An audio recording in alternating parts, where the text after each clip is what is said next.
Antonio Sison, who just wrote a fantastic book, and we get to hear about that tonight. I would also like to thank my colleague, Bill Kavanaugh. He's on the call. Bill, if you can just raise your hand. So Bill is the director of another center at DePaul, which is the Center for World Catholicism and Intercultural Theology. So this is really a joint effort by our centers to feature a Chicago colleague, a dear Chicago colleague, Ton Sison. So again, welcome to everyone. Good evening, good afternoon, good morning, be it as it may, wherever you are. It's wonderful to have you, and especially in this kind of strange time that we're in.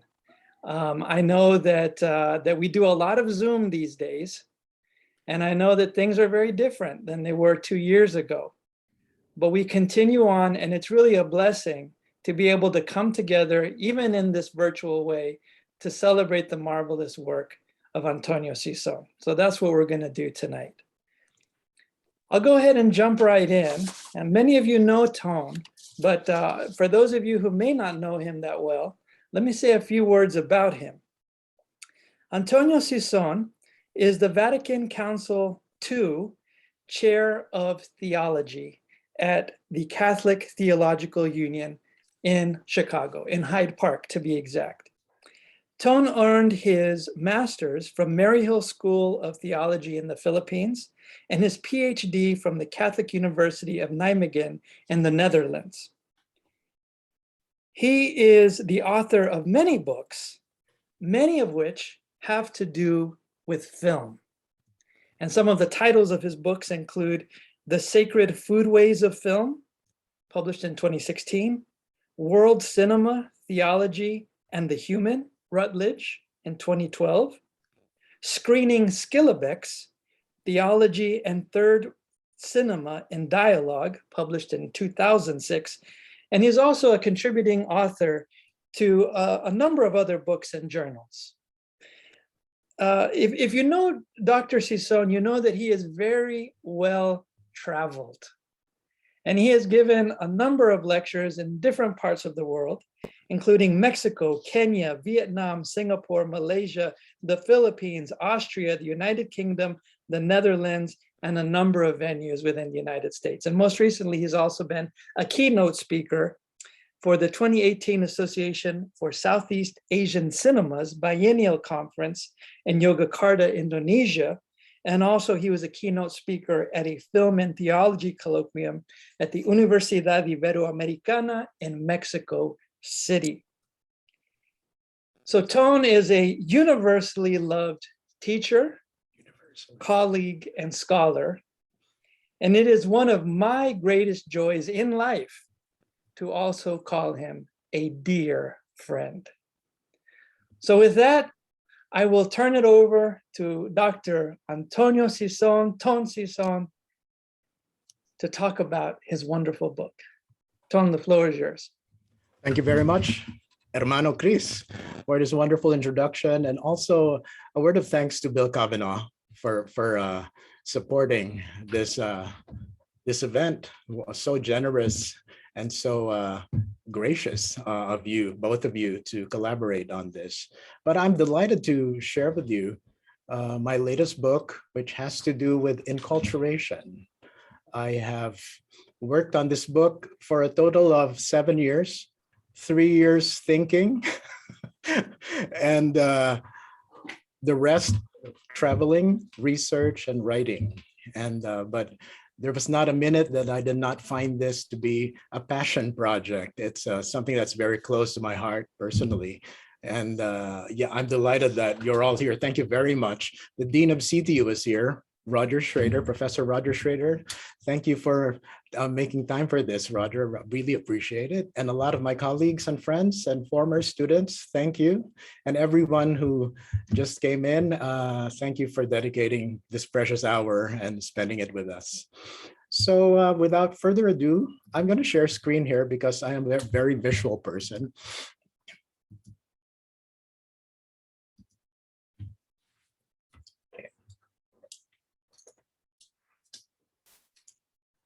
I'll begin with my birth country, the Philippines. The Philippines is in the Far East. I'm no longer sure when I first heard the geographical designation, but it was certainly the default cartography floating in the cultural waters I swam in as a child up to young adulthood. Far Eastern University, Far East Bank, Far East Broadcasting Company, the list goes on. The label was ubiquitous and unquestioned in Manila's urban landscape. It was a truism. But one day, I asked, far from what? If language mirrors and shapes our perception of the world, then Far East endorses the asymmetric positioning that my birth country is exotic and not familiar, deficient and not whole, socio-culturally backward and not progressive, very far indeed from the Euro-American spatial and geopolitical axis that determines the rest of the world's value. It came as no surprise then that my sojourn from the Philippines to the Netherlands to study, and then to the United States to pursue a vocation in theology, was once described as, and with no ill intent on the part of the European interlocutor, if I may call him that, a journey from the edge to the center. After all, theology, as many other academic disciplines, is not impervious to an intellectual cartography based on a favored center that is distinctly Western.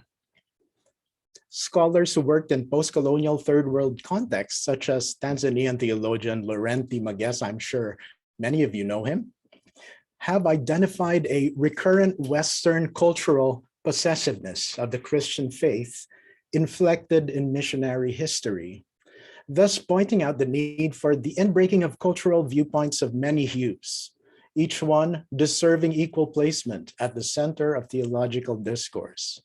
For the most part, the imbalance is an issue of underrepresentation, not of conscious disregard.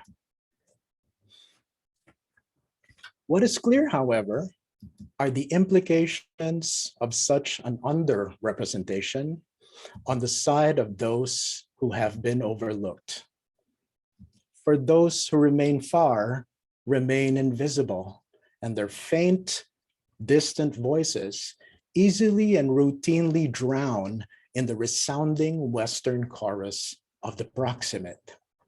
Precisely because theology as a matter of course is contextual and perspectival, the direction of the hermeneutical flow, the flow of interpretation, has been prevailingly from the center to the edge. As someone who was born in the community of the edge called the Global South, I seek to contribute to theological counterflows, modest but meaningful reversals that redirect the flow of wisdom from the edge to the center. The book is a critical and creative exploration of the phenomenon of enculturation from the perspective of postcolonial third world cultures, what is referred to here as indigenous inculturation. Indigenous inculturation, where the term indigenous is taken to mean a native of a local community, is a departure from what appears to have been the default emphasis on enculturation as a strategy employed by professional foreign missionaries to evangelize various cultures. It represents a retrieval of the term's vital meaning in view of the creative and heroic efforts of indigenous peoples who have, as artisans of their own histories and destinies, upheld their authentic cultural identity and the power of their own agency while seeking religious synthesis in the face of the unholy marriage of evangelization and violent colonization. Scholars have emphasized the mutual character of enculturation involving a two-way process of insertion of the gospel into a particular culture and introduction of the culture into the gospel. Now I find this formula, which I took from the work in liturgical enculturation of the Filipino theologian Ansgar Chupunco. He presents this very simple formula of A plus B equals C. A represents gospel culture, B the local culture, and the dynamic equivalence between the two produces a new creation, C, where both cultures are affirmed in a spirit of mutuality. Otherwise, we have A plus B equals AB, which is acculturation or acculturation, where the two cultures are bound together only by a frame of tolerance. There's the lack of mutual assimilation between the two. So it's A plus B equals C. Now, there is no dearth of studies on the principles of enculturation. The seminal works of Robert Schreiter, the late Robert Schreiter, who was an endorser for this book. It was his final endorsement, so I hold him close to my heart today, right now.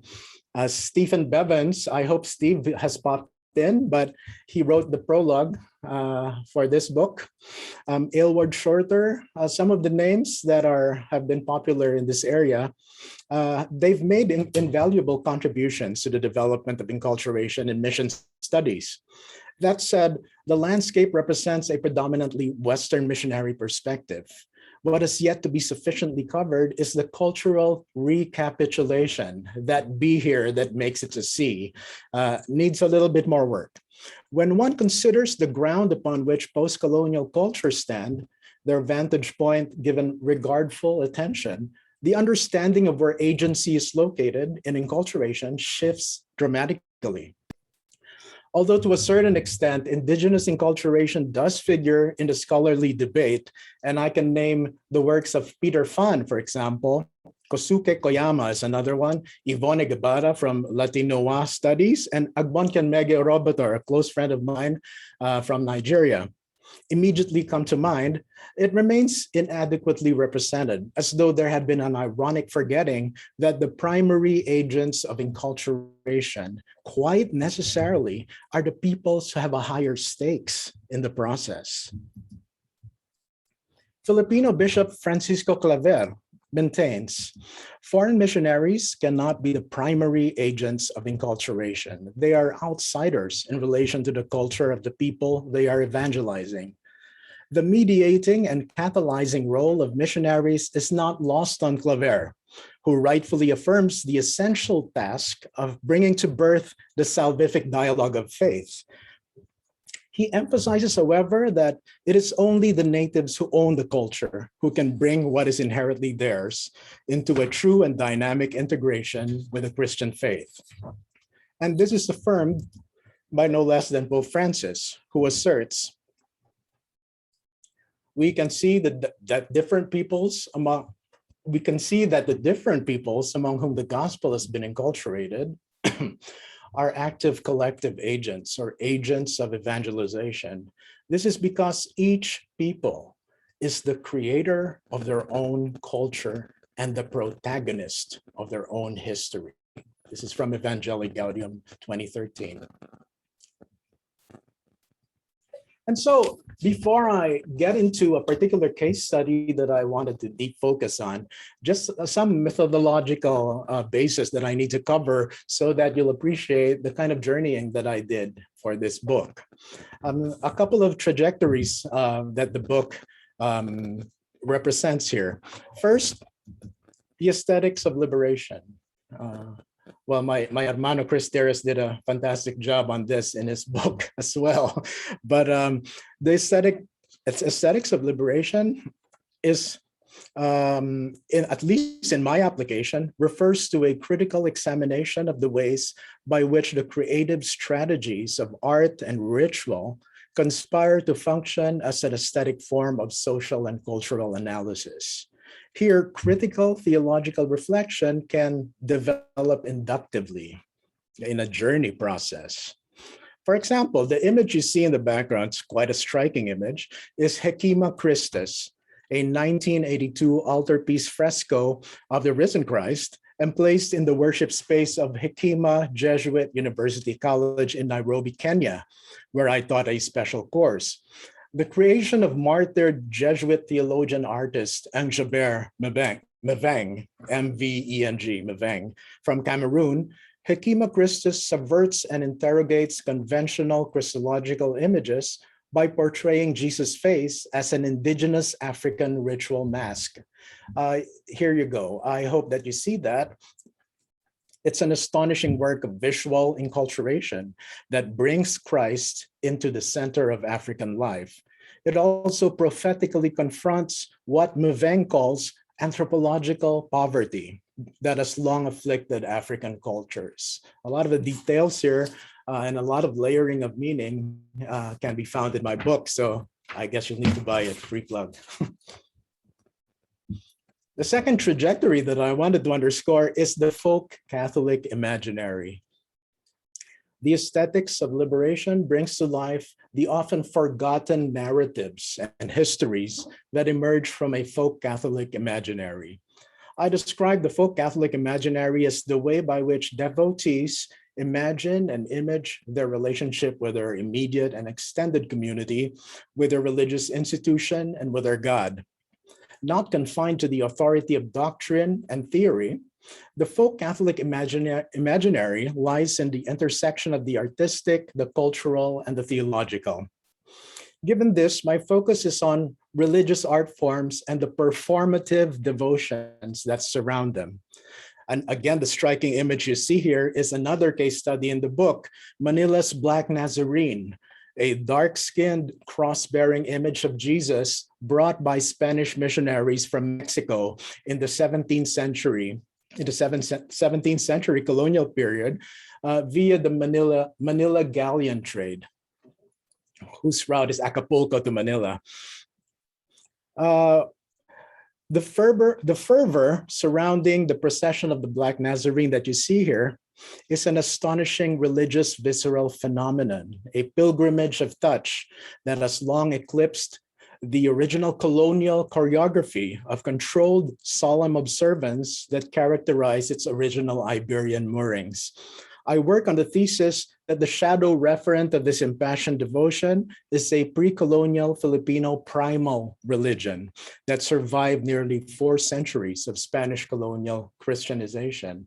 I attended this procession, which had some 3 to 6 million people in attendance, one of the largest, if not the largest processions, Catholic processions in the world.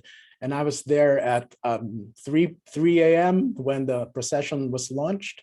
And it was such a life-changing experience. Again, I had a personal testimony written in the latter part of the chapter of my book on this. And then I just need to share as well my interpretive keys. You know, just as a key unlocks a door, I use interpretive keys to enable me to turn the prism in more than one way to reveal different facets of meaning.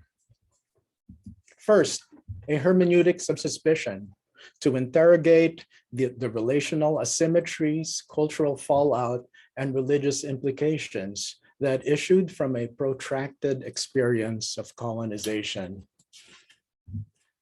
The interpretive journey begins with the premise that religious artistic expressions on a timeline are indexical of the ethos of their respective historical context.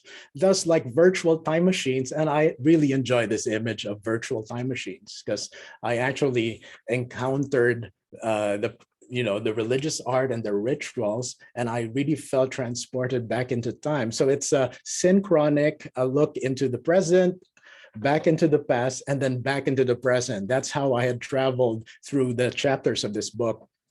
So it begins with the premise that religious artistic expressions on a timeline are indexical of the ethos of their historical context. They potentially offer cultural, religious, socio-political, and historical markers, windows to understanding the past in the light of the present, albeit through a glass darkly, because you will never really know, as a matter of fact, the exact context from which the ritual had arisen. But, you know, history is also history remembered. And that's the whole point of hermeneutics of suspicion. And then I also have a hermeneutics of appreciation, to treasure hunt for the astonishing creativity, resilience, and tensile strength of indigenous communities who have insisted on life, though the sentence of colonial history had warranted death. I like the term tensile strength to describe the creativity and resilience of post-colonial cultures. It is like a rope that has been stretched the threshold of its capacity, and yet it doesn't break. That's what I'm trying to see here, that despite a situation that has really brought them into a space of duress. They were under duress in their own countries. The post-colonial populations have proven to be creative, astonishingly resilient amidst these pressures around them. So, as historical agents and stigmatists of cultures, the way that I had described them, how have they expressed their cultural identity and self-determination while earnestly seeking religious integration?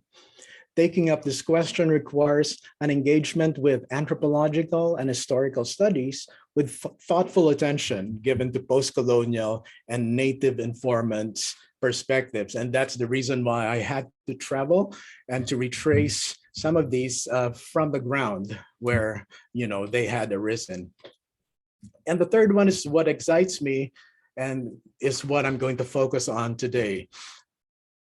It's the hermeneutics of serendipity, to bring to light how unanticipated historical turns kindled ironic emancipatory currents that allowed for the flourishing of the indigenous culture's creative genius in the face of colonial and post-colonial curtailment. Now, this is interesting. I've always been interested by the phenomenon of serendipity, even personally, how the unexpected turns in history somehow aligned to favor those who have been deemed weak, the weakest links of society.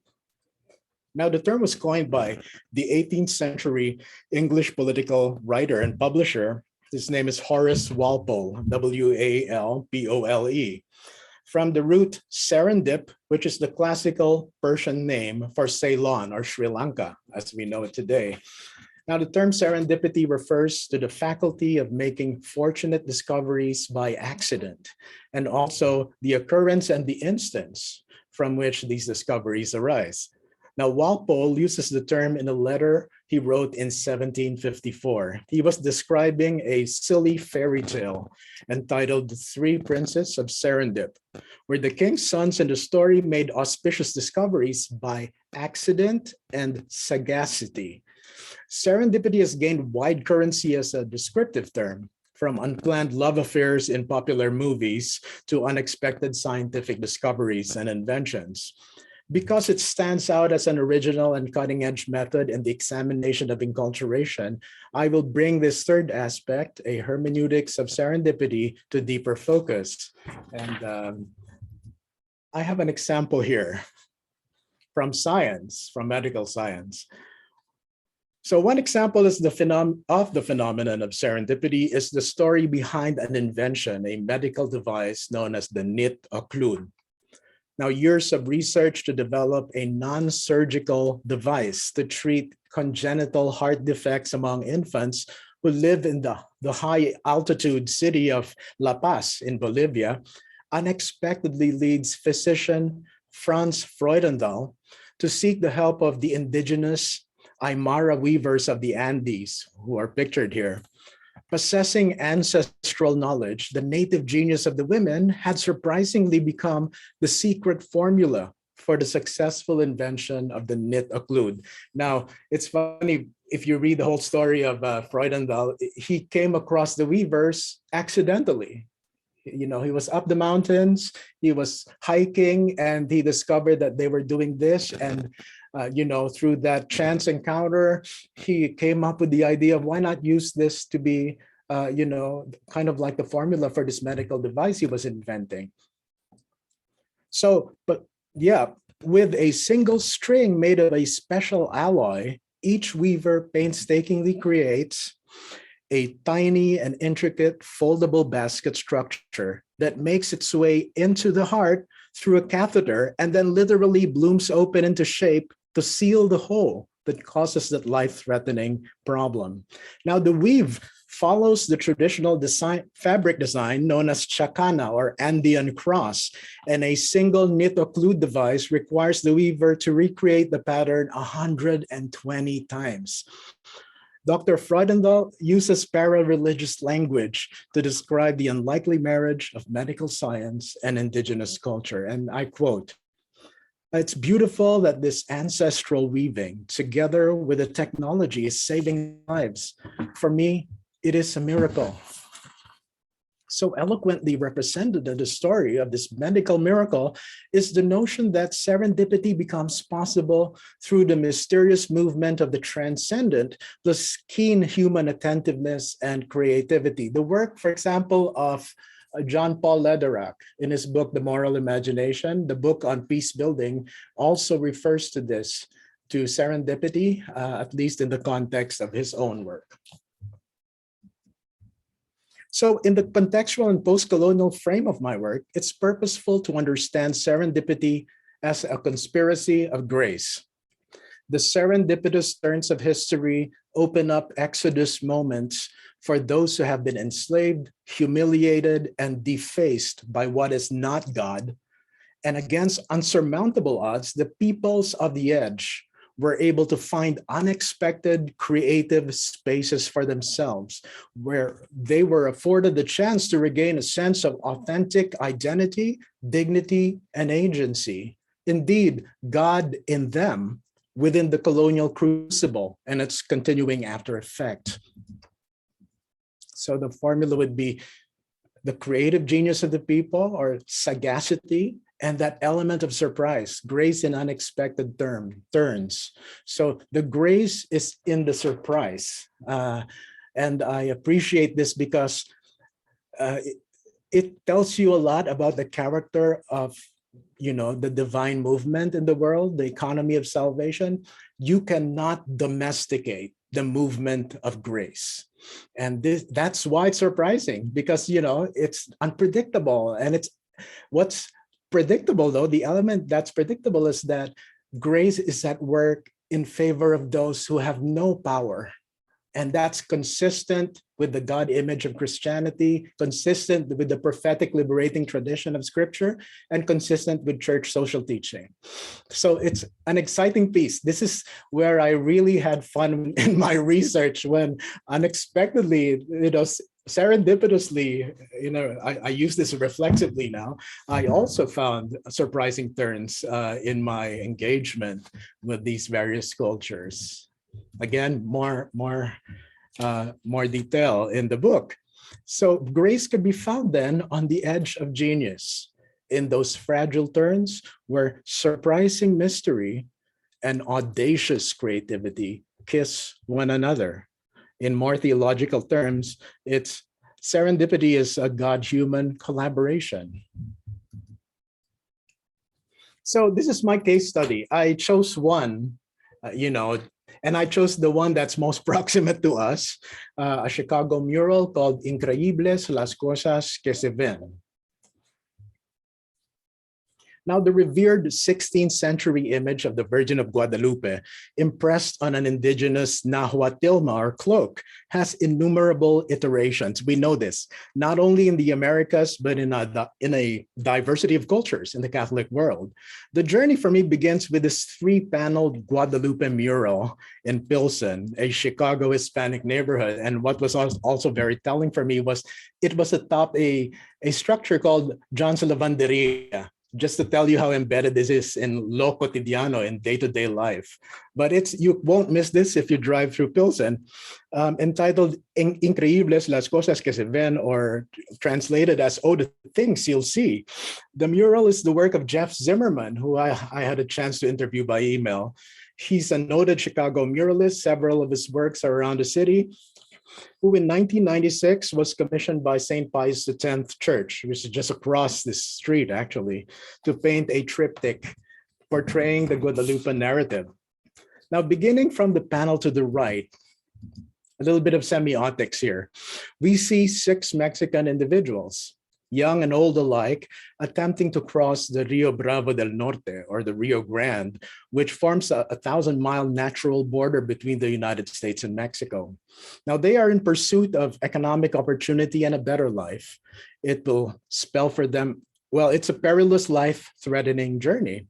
But if they do cross over successfully, oh, I'm sorry, this is actually the second, and this is the first panel. Sorry about that. So they're in pursuit of economic opportunity and a better life. It's a perilous, life-threatening journey, but if they do cross over successfully, it will spell for them the very difference between the third world and the first. Now, in the horizon, and quite obviously a partial but prominent image of Nuestra Señora de Guadalupe lovingly watches over the border crossers, like a mother concerned for the safety and well-being of her suffering children.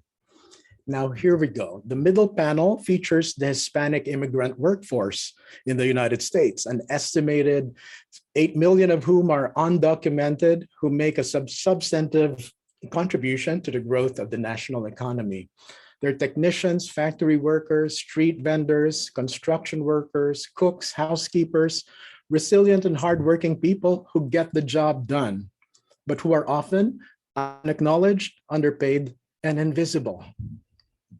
And the third and leftmost panel dramatically contrasts with the other two. At the center are close-up views of two students dressed in graduation regalia, whose smiling faces reflect hope and promise as they look toward the horizon. Now, foregrounding them are two older adults. One is a medical doctor, the other is a teacher. They stand as living testimonies of dreams that have come to fruition. They represent what the new generation can become. Now, above, rendered in monochromatic blue, right there, are the familiar faces of modern-day Latin American heroes. Among them, the revered Salvadoran martyr and saint Oscar Romero, and the Nobel laureate Rigoberta Menchú Tum, the Quiche political and human rights activist from Guatemala. They form a figurative great cloud of witnesses. They have looked at systemic evil straight in the eye and have paid the cost of the good fight. Now, having very briefly, at least for this limited time we have, having contemplated each panel of the Pilsen mural, I've come to realize that they form three moments of one narrative that begins and ends with Guadalupe. Her presence is a visual leitmotif, a continuing motif that permeates each panel. Her iconic figure fills the river seen here, as we can see. Her radiance is visible on the second panel with a rose-hued atmosphere. If you see here, the pink background. And in the third panel, we see a sunburst of pink rays and her signature roses floating in the air right there. I hope you can see that. So in addition, the mural is bookended by written text. On the first panel is its given title, Increíbles las cosas que se ven. And on the third panel, the words, Sí se puede, which roughly translate as yes, we can, a rallying slogan associated with Cesar Chavez, but had since been adapted for various Latin American movements for social justice, as we know. But then again, having encountered this is where the diachronic piece happens. I had a question. How did a 16th century icon come to embody such a rich narrative of solidarity and liberation for the struggle of oppressed people today? As far as my interpretive lens allows, I ask whether the indigenous genius of the Aztecs and the unforeseen events or accidents of Guadalupan history have conspired to create a miracle of another sort, a miracle of serendipity. Time constraints preclude us from getting to the fine details and layers of meaning. Again, the book's available. But I'd like to at least mention 2 points where the phenomenon of serendipity can be appreciated. First point, since the religion of the Aztec Empire was not essentially a religion of the word, but a religion of image and ritual.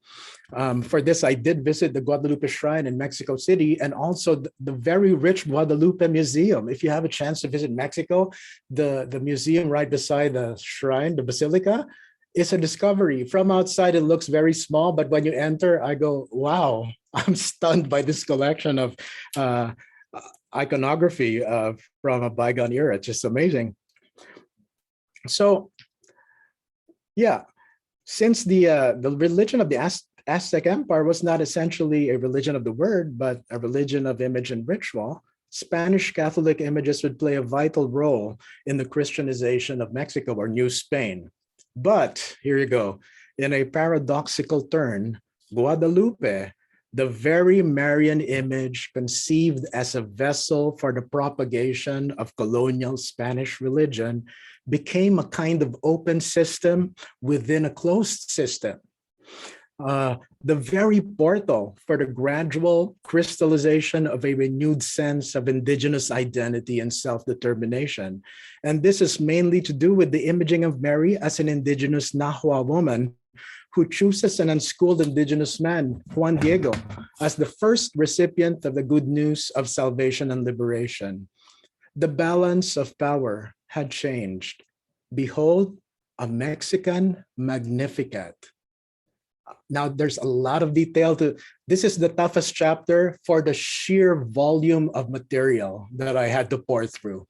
And thank you actually to Chris, who recommended that I have a conversation with Timothy Matovino, who just came out with his Guadalupe book, and he has been quite helpful in helping me find the focus, because there's so much material. It's like needle in a haystack here. But the second serendipitous point I wanted to underscore is this. The colonial maximalist Mariology that sought to enthrone the Virgin Mary as a central figure in the Catholic economy of salvation had also, as Matovina notes in his book, encouraged indigenous and other devotees to imagine Mary of Guadalupe as a powerful celestial being whose appearance in the New World signaled she was willing to advocate for her native sons and daughters. And here I do a border crossing of cultural references, because I look into a Guadalupe film, I look at murals, I look at several other references to substantiate my point on serendipity here. So that's just two, but there are a number in the book. But ultimately, the anomalous twists and turns in the Guadalupe saga vis-a-vis the native genius of the Aztecs, who proved to be discerning and resilient in the face of collective trauma of colonial violence and iconoclasm, had together represented an indigenous subversive thread interwoven in the complex tapestry that is the Guadalupe tradition. The ferment in Guadalupan theological reflection in the late 20th to the early 21st centuries had taken on a distinctly liberationist trajectory. Guadalupe had become a potent symbol of a preferential option for the poor. Through what has been from the beginning an extended procession on the edge of mystery, the Mexican Virgin serendipitously acquired symbolic power far beyond what had been originally envisaged in 16th century Tepeyac, a phenomenon that has taken on a multiplicity of expressions. For example, as emblematized in her incarnations in modern street art, for example, Increíbles las cosas que se ven, Guadalupe has come to stand for the Mexican and Latin American quest for a fuller and more livable humanity. Hispanic migrant communities hold her in special regard, as we know, as a sacred symbol of cultural memory amid the harsh realities of exclusion and discrimination. This is interesting. In Irving, Texas, a parish of Evangelical Lutheran Church in America, or ELCA or ELCA, the largest Lutheran denomination in the US, bears the name La Iglesia Luterana Santa Maria de Guadalupe. That's quite amusing because, usually those two are mutually exclusive. And a Guadalupe statue elevated at the entrance of that Protestant church building. I was quite surprised to discover this myself. Similarly, progressive Hispanic Episcopalian churches in Seattle and in Renton in Washington, and here in Waukegan in Illinois are named Nuestra Señora de Guadalupe as well. While remaining critical of Marian apparitions, a number of Protestant scholars recognize the dialogue potential between the meaning of the Guadalupe narrative and the essential message of the Magnificat, found in the Gospel of Luke specifically. Now here it is. On July 16, 1935, just 25 years after Pope Pius X declared Our Lady of Guadalupe patroness of Latin America, his successor, Pope Pius XI, proclaimed the Mexican icon the patron of the Philippines. There you go, retracing that Mexican Philippines galleon route from the 17th century. It's quite amazing. On that account, Guadalupean devotion resounded on the other shore, virtually retracing that galleon route, as I mentioned. And the 1942 papal bull by his successor, Pius XII, although he proclaimed the Immaculate Conception as the country's principal patron, Guadalupe remains an abiding presence in Filipino Catholic devotion. Her national shrine in Manila is located in a district called Guadalupe Nuevo. So Guadalupe emerged as the consummate border crosser, transcending geographical, cultural, and denominational threshold as a symbol par excellence of Christian hope, solidarity, and discipleship. Surprise and sagacity had kissed one another, a conspiracy of grace, indeed. Increíbles las cosas que se ven. Oh, the things you'll see. We're not done yet. The Guadalupan image and the Virgin is still crossing borders. So to end this, and I know it's this is just a small fragment of the book, but as a sojourner in search of the water of fresh wisdom to fill my cup, and for good reason, I called myself a lonely planet pilgrim during the course of research and writing. This academic and personal journey led to surprising geographical, cultural, spiritual, and emotional destinations, often leaving me humbled before the wounded transformative beauty on the edge of genius. To contribute to the art of enculturation on its pilgrimage to a place closer to home, this is the hope and mission of the book. Thank you for your attention.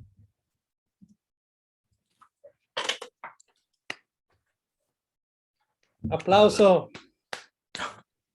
Gracias, hermano. We have folks clapping for you all over the world right now, Tone. So we have about 15 minutes for some Q&A. And I will invite questions. If you have a question on the tip of your tongue, feel free to share it. But I also invite you to put it into the chat. That way we can see, if we start to get a bunch of questions, we can see what those questions are and maybe kind of group them so that we can cover as many questions as possible. So as we're thinking about questions, I do want to just say just a word of thanks to Sean Jorgensen, who is the administrative assistant at the CRCC, who helped to put this together.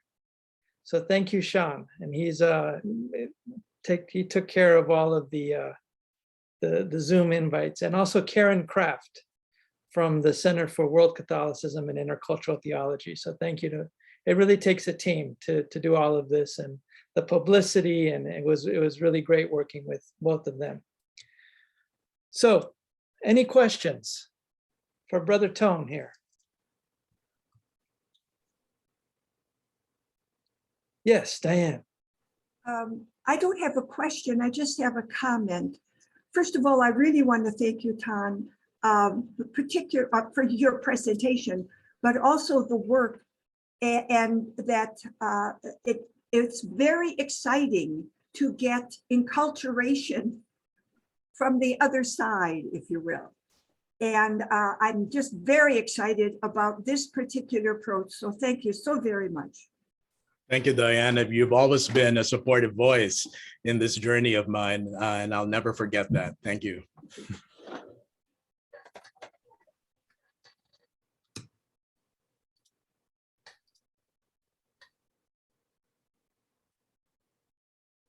I just saw a hand. Yes, Christina.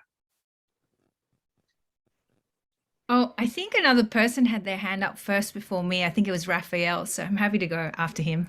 Okay, we'll go Raphael and then Christina. Why don't we hear both questions? and then Ton can decide what order he's going to take them in. How does that sound? Sounds good. Okay. Good. Rafael, compañero, another compañero here from DePaul. Thank you so much, Christina. Thank you, Chris. And thank you so much, Ton, obviously, for your wonderful presentation. I am a philosopher, so forgive my ignorance about this question.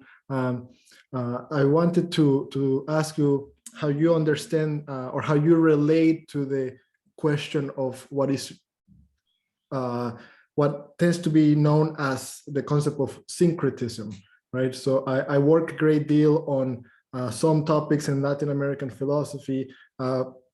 The reason why I was very excited for this talk is because part of my work has to do with how in particular, certain writers have understood the Virgin of Guadalupe as having been already syncretized with some Aztec deities, as you were already sort of mentioning briefly. So there's that whole narrative that for many people in a certain, both Mexican nationalist sort of intellectual tradition, they recuperate Guadalupe precisely by a syncretic move with the Aztec tradition that makes Guadalupe a new world, sort of mestiza,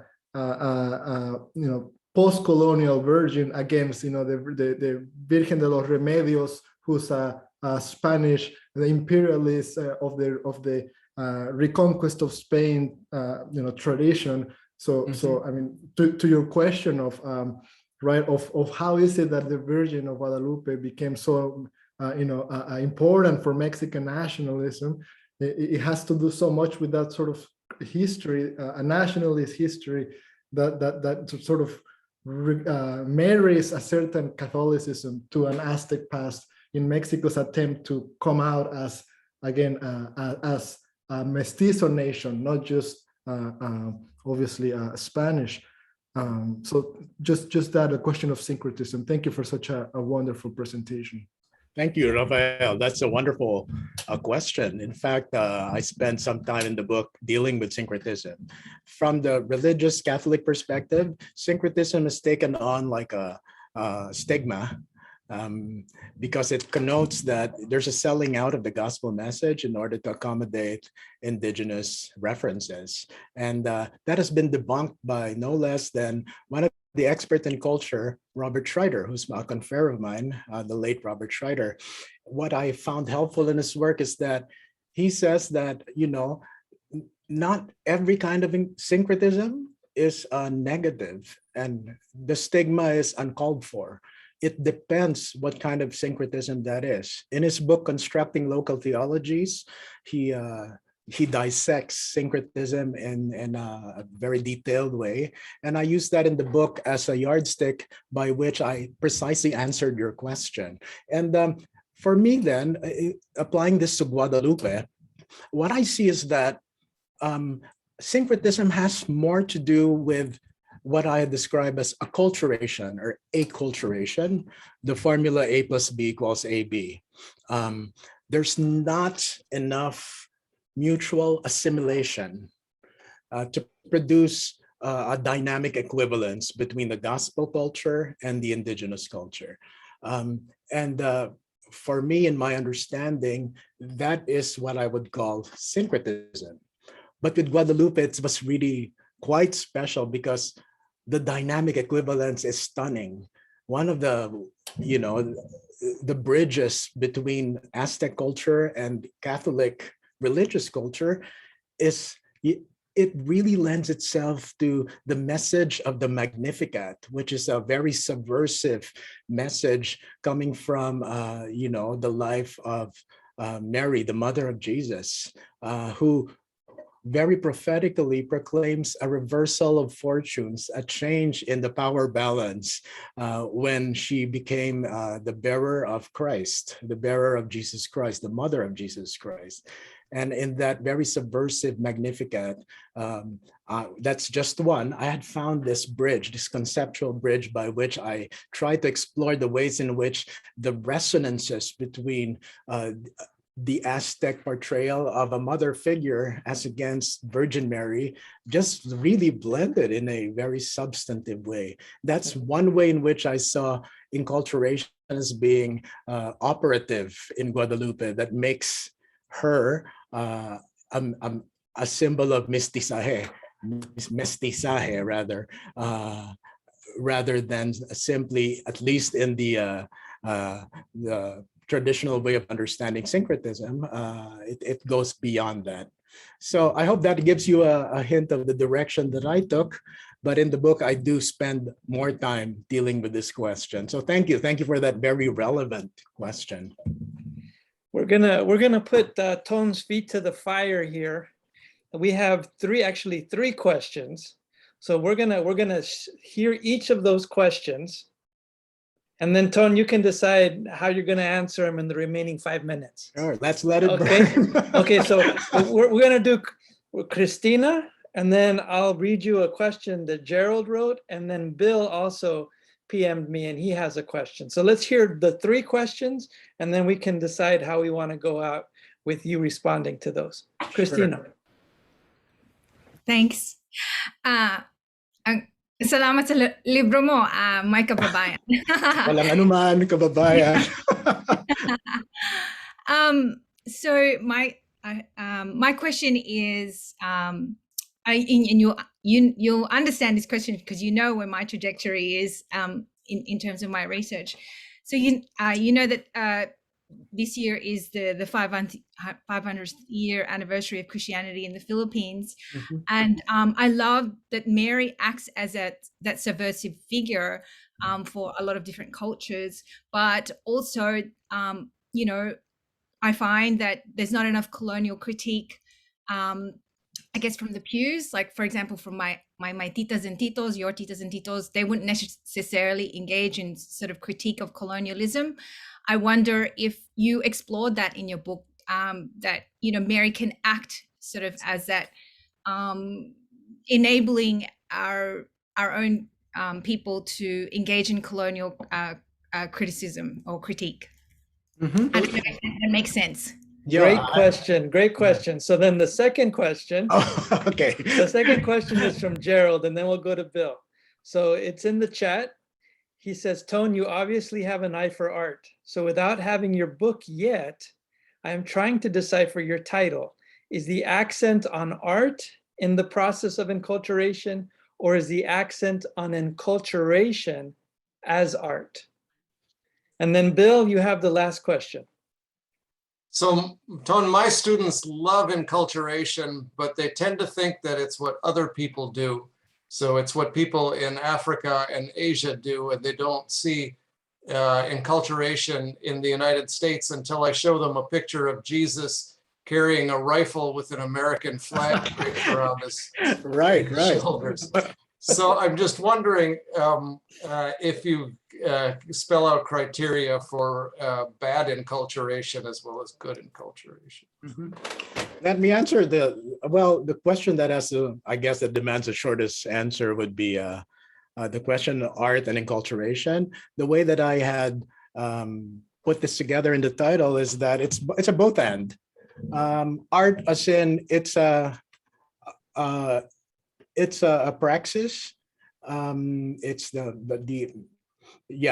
the praxis of a people to find their agency amidst colonization, but at the same time, it's also my entry point is art and religious ritual, and I don't see these two as separate concepts that I put together, but as mutually inclusive. So it's a both and for me with that title. Now with Christina's question, that's a great question, and perhaps that's further study, because in my Philippine chapter, I concentrated more on the Black Nazarene phenomenon just because of its sheer magnitude and impact on the population. But I see the potential in looking at the Marian image as also, moving to another chair and looking at it from a more critical perspective and finding a liberative current in a Marian devotion that is well placed theologically as well. And again, I couldn't get away from the Magnificat as a reference point in Mariology that offers a lot of dialogue potential for discussion on liberation and salvation and enculturation. So thank you for that point. Perhaps we can collaborate on on material along that direction. And that third question had to do, I'm sorry, you need to remind me what that question is. I got lost there. So, Oh yeah, Bill's question about what is bad enculturation and good enculturation. I'd return to that very simple formula that I derived from Chaponco. If it's an A plus B equals C, where there's mutual equivalence, dynamic equivalence, there's mutuality between the two, where there's not just mutual enrichment, but mutual critique of both cultures, because the local culture or the indigenous culture also has a contribution to make. That's actually the point of an indigenous enculturation. It enriches the gospel in the sense that it turns the prism another way to reveal a new facet that makes the gospel even more relevant in the here and now. I think that would be a good critical principle to determine whether enculturation works for context or not. And as Steve Bevins in his book, Models of Contextual Theology, would also respond to, he always says, it depends on the context. There's not a one-size-fits-all to determine whether enculturation is a bad enculturation or a good one. It depends on the context. So the approach of contextual theology provides a lot of discursive material, discursive principles by which we can examine contextually whether enculturation does enrich, the person in the pew or the person who belongs to a local community, and to determine whether enculturation is operative in a positive way for them or for him. All right. Hermano, it's exactly 8 o'clock. I said, dear friends, we are exactly at 8 o'clock. But such wonderful questions. I really enjoyed answering them. Thank you very much. So I'm grateful, really grateful. If I could just direct your attention to the chat, we Oh. put in there, if you'd like to stay in touch with us at the CRCC and the CWCIT, you have our emails there. We do a lot of virtual events. We'd love to keep you in the loop. Please join us from wherever you are in the world. Send us an email, tell us you'd like us to put you on the mailing list. We'd be happy to do that. And if you have your fingers close to the keyboard right now, why don't we end by just dropping Brother Tone a note of thanks, and we can capture that, and I'll save that for him and share it with him later. So you can either put a clap or a nice note in there, but it was wonderful having everyone as part of this discussion. Thank you, Tone, for such wonderful work. It gives us a lot to think about as we move forward with all of these very important questions.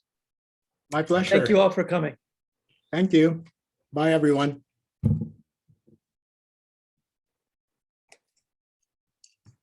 Hermano, muchas gracias. A ti, hermano.